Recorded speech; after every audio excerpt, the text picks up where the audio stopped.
अगर आप दूसरे लोगों के मन में अपने देश को लेकर सम्मान का भाव नहीं जगा पाते तो सब बेकार है।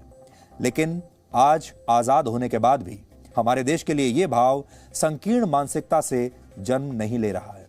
उदाहरण के लिए हमारे देश में बहुत सारे लोग अपने YouTube चैनल के व्यूज और अपने फॉलोअर्स बढ़ाने के लिए, थोड़ा सा पैसा कमाने के लिए, थोड़ी सी सस्ती लोकप्रियता हासिल करने के लिए आज भी अपने देश को बेच सकते हैं, अपने देश को गिरवी रख सकते हैं और विदेश में जाकर अपने देश की खुलेआम बुराई कर सकते हैं, सिर्फ इसलिए कि अगर उन्होंने ऐसी बुराई की अपने देश की तो शायद कुछ तालियां बजेंगी, YouTube पर कुछ फॉलोअर्स बढ़ जाएंगे और शायद कुछ छोटा मोटा पैसा भी मिल जाएगा और इन्हें ऐसा लगता है कि ये लोकप्रिय हो जाएंगे, जैसा कि एक कॉमेडियन और एक्टर वीर दास ने हाल ही में किया है। वीर दास अमेरिका की राजधानी वॉशिंगटन डीसी के केनेडी सेंटर में अपना एक शो कर रहे थे और इस दौरान अपने इस कॉमेडी शो में उन्होंने कहा कि वो जिस भारत से आते हैं वो दो तरह का है। एक भारत जहां दिन में हम महिलाओं की पूजा करते हैं और दूसरा भारत जहां रात में उनके साथ गैंगरेप करते हैं। वीरदास ने भारत के बारे में ऐसी ऐसी बातें कही हैं कि हम वो सब कुछ तो आज आपको नहीं सुना सकते। भारत की जो आत्मा है वो आज छलनी कर दी वीरदास ने।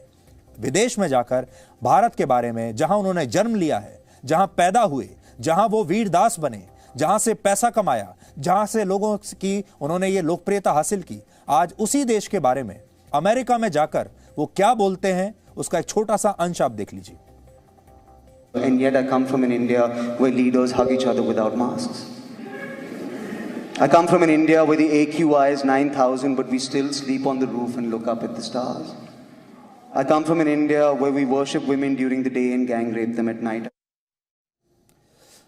भारत की बुराई कर रहे हैं। ये वीडियो कुल 7 मिनट का है और ये भारत के खिलाफ ऐसी बातों से भरा हुआ है। इसमें से हमने सिर्फ कुछ सेकंड आपको दिखाए हैं। इसमें इतने अपशब्द और अभद्र भाषा है कि हम पूरा वीडियो तो आपको दिखा भी नहीं सकते थे। हालांकि जबरदस्त आलोचना के बाद सोशल मीडिया पर ही वीरदास ने अब एक स्पष्टीकरण दिया है जिसमें उन्होंने कहा है कि वो सिर्फ भारत के विरोधाभासों को लोगों के सामने रख रहे थे। उन्होंने ये भी कहा है कि भारत एक महान देश है और हमें अपनी महानता को याद रखना चाहिए। उन्होंने इस बात पर जोर दिया कि वीडियो के आखिर में बजी तालियां भारत के प्रति लोगों की देशभक्ति का सबूत है। ऐसा उन्होंने बाद में अपने स्पष्टीकरण में कहा है। लेकिन सवाल यह है कि देशभक्ति का यह सबूत हासिल करने के लिए वीरदास को अपने ही देश के बारे में इतनी सारी अभद्र बातें करने की क्या आवश्यकता पड़ी।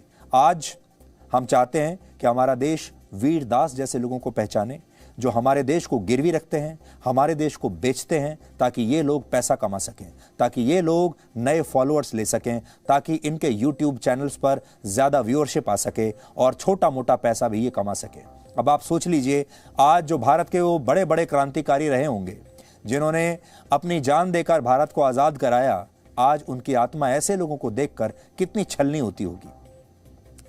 हम मानते हैं कि हमारे देश में बहुत सारी कमियां हैं। हम मानते हैं कि हमारे देश में सब लोग अच्छे नहीं हैं। हम मानते हैं, आज हमने आपको मीडिया के बारे में बताया, हम मानते हैं कि मीडिया में अच्छे लोग भी हैं।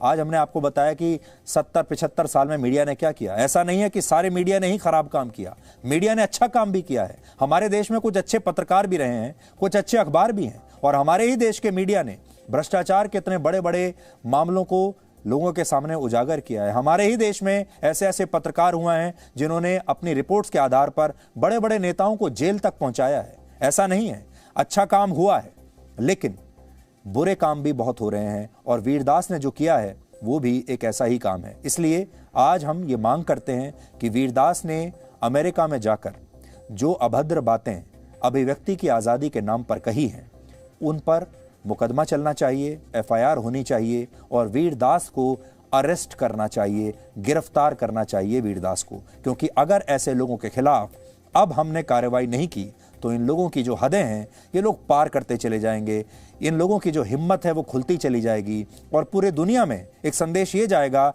कि भारत के लोग अभिव्यक्ति की आज़ादी के नाम पर अपने देश को बेच सकते हैं, गिरवी रख सकते हैं, उससे गद्दारी कर सकते हैं, उसके बारे में अभद्र बातें कर सकते हैं और पूरे देश में कुछ पैसों के लिए उसकी छवि खराब कर सकते हैं। हमें पूरा यकीन है कि हमारे देश में जो 135 करोड़ लोग हैं उनमें से 99.99% लोग आज वीरदास से इत्तेफाक नहीं रखते और आज उनकी मांग पर वीरदास के खिलाफ सख्त से सख्त कार्रवाई होनी ही चाहिए। Presenting V News app, available on Google Play and App Store. Download it now.